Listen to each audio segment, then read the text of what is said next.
Inter college کے نام سے، جہاں لڑکے لڑکیاں الگ الگ ڈپارٹمنٹ قائم ہو جائیں گے، شعبے الگ الگ منزل، اور پھر پردے کے اہتمام کے ساتھ اسلامی شعور اور اسلامی نظام کے ساتھ انشاءاللہ تعلیم حاصل کریں گے۔ اگر وہاں حافظ قرآن بنایا جائے یا عالم بنایا جائے تو کہنا ہی کیا، لیکن اگر یہ جو ہمیں سامنے کھڑی عمارت نظر آ رہی ہے، میں آپ کو یہ بتاتا چلوں کہیں جذبات میں آ کر اور حالات حاضرہ سے متاثر ہو کر اور اسکول اور کالجوں کی باقاعدہ اہمیت کے اوپر کیونکہ بیان بھی ہو رہے ہیں آج کے دور میں اور ضرورتیں بھی سامنے آ رہی ہیں، کہیں ایسا نہ ہو کہ ان اداروں کی حقارت ہمارے ذہن کے اندر پیدا ہو جائے۔ ہرگز ایسا نہ سوچ لینا، اگر انٹر کالج 50 بھی قائم ہو جائے، ایک مکتب کے برابر اہمیت کے اعتبار سے نہیں ہو سکتے ہیں۔ وجہ اس کی یہ ہے کہ جہاں قرآن کے عالم بنائے جاتے ہیں اور جہاں حافظ بنائے جاتے ہیں، وہ قرآن کریم کی بنیاد پر جس اہمیت کے حامل ہوتے ہیں، اس کا مقابلہ کبھی کوئی ادارہ نہیں کر سکتا ہے۔ ہاں، موجودہ وقت کی ضرورت کے پیش نظر ہمیں کالجوں کی ضرورت ہے اور اسی کے مد نظر ہم کالجوں کے قیام کی تائید کر رہے ہیں اور کالجوں کے قیام کی کوشش کر رہے ہیں، لیکن قرآن کریم کے ادارے سے ہمارا عقیدہ ہے اور ہمارا مذہب ہے اور ہمارا دین بھی ہمیں یہی کہتا ہے، اور بلکہ جناب محمد الرسول اللہ صلی اللہ علیہ وسلم کا ارشاد گرامی ہے، خیرکم من تعلم القرآن وعلمہ، فرمایا تم میں سب سے بہتر وہ ہے جو قرآن کریم کو سیکھے اور سکھائے۔ اس کا مطلب یہ ہوا کالج بھی بہتر ہے، مگر اس کے مقابلے جب فضیلت کا مقابلہ کیا جائے گا تو پھر قرآن کریم پڑھنے اور پڑھانے والا اس سے افضل ہو جائے گا۔ اس کی وجہ یہ ہے، میں اس لیے یہ تجزیہ کرنے پر مجبور ہوا کہ کہیں ایسا نہ ہو کہ قرآن کے مکتبوں کی اہمیت دل سے نکل جائے اور موجودہ حالات سے اتنے ہم متاثر ہو جائیں کہ کالج قائم کرے تو اس کا مطلب یہ سمجھ میں آنے لگے کہ مدرسے بیکار ہیں، مدرسے ضرورت کی چیز نہیں رہے ہیں۔ میں یہ بات ذہن سے نکالنے کے لیے یہ تجزیاتی باتیں شروع کر رہا ہوں اور چند منٹ یہ تجزیاتی باتیں کر کے اپنی بات کو ختم کروں گا۔ میں آپ کے سامنے کہہ رہا ہوں کہ ایک طرف کالج ہے جو ہماری دنیاوی ضرورت ہے، میں اس کالج کے جو ذمہ داران ہیں ان کے گوش گزار بھی یہ کرنا چاہوں گا کہ وہ توجہ سے سنیں جو میں کہہ رہا ہوں کہ ایک طرف کالج ہے، دوسری طرف یہ چھوٹا سا صدیق اکبر مدرسہ ہے جس سے آج تک الحمدللہ تقریباً 12 سال مفتی امجد کو یہاں ہوئے۔ ہمارے سامنے جو ریکارڈ ہے وہ یہ ہے کہ یہاں سے بہت سارے حافظ بھی پیدا ہوئے، پھر وہ حافظ مولویت کا کورس میں داخلہ لے کر پھر وہ عالم بھی بنے، پھر یہاں کے پڑھے ہوئے اسی 12 سال کے زمانے کے کئی مفتی بھی تیار ہو گئے، کئی مولوی بھی تیار ہو گئے۔ تو فیض اپنی جگہ پر ہے، خیر میں فیض کو گنوانے کے لیے نہیں بیٹھا، میں تو یہ بتانے کے لیے بیٹھا ہوں کہ دونوں میں تقابل کیا جائے اور عقیدے کا چونکہ معاملہ ہے اس لیے ہم کسی بھی وجہ سے اپنے عقیدے پر آنچ نہیں آنے دیں گے انشاءاللہ العزیز۔ ضرورت اپنی جگہ پر اور فضیلت اور اہمیت اپنی جگہ پر، دونوں کو اس کا درجہ دیا جائے گا۔ کالج کا اپنا درجہ ہوگا اور مدرسے کا اپنا درجہ ہوگا۔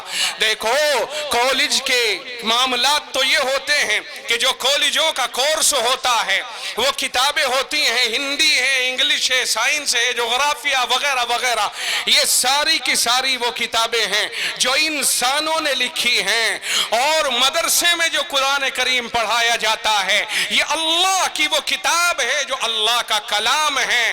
تو کلام اللہ کا ہے، اسکولوں میں کلام بندوں کا ہے، جتنا فرق اللہ اور بندوں میں ہے